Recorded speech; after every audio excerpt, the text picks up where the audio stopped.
নমস্কাৰ সমগ্ৰ অসমবাসীক আগন্তুক ৰঙালী বিহুৰ শুভেচ্ছা যাচি আজি মই এই সংবাদ মেলত উপস্থিত হৈছোহে কাৰণ সোশ্যাল মিডিয়াত আপোনালোকে নিশ্চয় মোক পাইছে যে ইউপিপিএলত মই জয়েনিং কৰা বুলি মই প্ৰমোদ বড়ো ডাঙৰীয়া তাত গৈছিলোঁ মোৰ এটা লক্ষ্য উদ্দেশ্য আছিল আৰু সেই লক্ষ্য উদ্দেশ্যলৈ মই প্ৰমোদ বড়ো ডাঙৰীয়া তাত যোৱাটো সত্য কথা কিন্তু তাত যোৱাৰ লগে লগে আৰু প্ৰমোদ বড়ো ডাঙৰীয়াৰ বাসগৃহত যোৱাৰ লগে লগে আৰনাই এবাৰ নহয় দুবাৰ কৰিয়ে মই আৰনাই আৰু প্ৰতীক চিহ্ন মোক প্ৰদান কৰিছিল তো যিয়ে নহওক গৈছিলোঁ যিহেতুকে আৰু সেই পৰিপ্ৰেক্ষিতত কি হ'ল মই যোৱাৰ ক্ষেত্ৰত তেখেতসকলে মোৰ লগত যিটো আলাপ আলোচনা হ'ব লাগিছিল বা মোক ক'ৰবাত দলত ৰাখে নাৰাখে বা তেওঁলোকে জইনিংটো কৰাই পেলাই মোক ঘৰত এনে বহাই দিছে আজি 2 মাহ 22 দিন হৈ গ'ল আজিলৈকে মোৰ লগত কোনো এটা আলাপ আলোচনাত প্ৰমোদ বড়ো ডাঙৰীয়া আৰু তেওঁলোকৰ নেতৃবৃন্দই মোৰ লগত আজিলৈ নবহিলে তো সেই পৰিপ্ৰেক্ষিতত মই মনত এটা সন্দেহ উপজিছে যে মোৰ নিচিনা এজন ব্যক্তিক তেওঁলোকে মোক ধুলিচাত কৰাৰ নিমিত্তে হয়তো পচাই ৰখাৰ নিমিত্তে তেওঁলোকে হয়তো মোক তেনেকৈ বহাই ৰাখিছে তো সমাগত আমাৰ BTC ইলেকশ্যন আহি আছে সেই পৰিপ্ৰেক্ষিতত মোক নিশ্চয় যতে হওক দায়িত্ব এটা অৰ্পণ কৰি মোক কাম কাজত লগাব লাগিছিল তো সদয় এখন দেখা গ'ল মইও চিন্তা ভাৱনা কৰি চালোঁ যে মই BTADত যিহেতুকে জীয়াই থাকিব লাগিব আৰু জীয়াই থাকিব লাগিলে এটা দল লাগে মই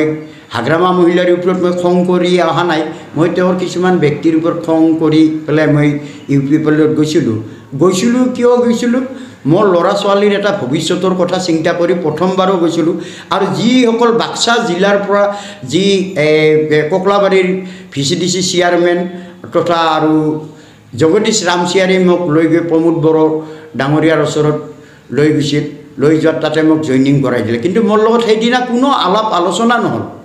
পিছে তেওঁ আৰনাই দিয়াৰ পিছত কৈছে পিছত কথা পাতিম আপোনাৰ লগত হেৰি কৰিম তাৰে পিছত মই প্ৰমোদ বড়ো ডাঙৰীয়াক ফোন কৰিলোঁ ফোন কৰাৰ পিছত তেখেতে মোক ক'লে দাদা কি 28 তাৰিখৰ পিছত আপোনাক লগ কৰিম আজি 28 তাৰিখ এতিয়া 3 মাহত হ'ব গৈ আছে তো সদয়ত মই সিদ্ধান্ত ল'লোঁ যিহেতুকে যদিও ৰাজহুৱাভাৱে যদিও মই ইউপিপিএলত জইনিং কৰা নাছিল তেওঁৰ বাসগৃহত জইনিং কৰিছোঁ তো এটা নিয়ম নীতি আদৰ্শ আছে দলবিলাকৰ তো আজিৰ তাৰিখৰ পৰা মই ইউপিপিএল দল ইয়াতে ত্যাগ কৰিলোঁ আৰু আজিৰ তাৰিখৰ পৰা মই ইউপিপিএল দলৰ কোনো সদস্য এতিয়াও হোৱা নাই আৰু আগলৈও মই সদস্যত নাথাকোঁ BTADত বিভিন্ন ৰাজনীতি দল অৰাজনীতি দলৰ লগত মই সাক্ষাৎ কৰি পালোঁ দৰাচলতে কি BTADখনত যদি আমি ৰাজনীতিৰ পিনে ভৰি দিব লাগে তো এটা চিন্তা চৰ্চা মই কৰি আছোঁ কিন্তু তথাপি পিছত বা কি কৰে এতিয়া কোন দলত যাওঁ এতিয়া হোৱা নাই কিন্তু দেখা গ'ল ইয়াতে BTADত হাগ্ৰামা মহিলাৰী দৰে দ্বিতীয়জন আৰু মানে BTCত লিডাৰ পোৱা নাযাব একমাত্ৰ যি দেখা পালোঁ হাগ্ৰামা মহিলাৰীৰ যিটো তেওঁৰ মানে দক্ষতা BTADত ৰাইজক পৰিচালনা কৰা বা দল সংগঠনবিলাকৰ লগত যিটো তেওঁৰ মিলা প্ৰীতিতা বা তেওঁৰ যিটো আত্মীয়তা সেই ভাৱটো একমাত্ৰ হাগ্ৰামা মহিলাৰী দেৱৰে মই গুণটো দেখা পাইছোঁ তো চাওঁ এতিয়া যদি দলে যদি BPF দলে যদি আদৰি লয় নিশ্চয় মই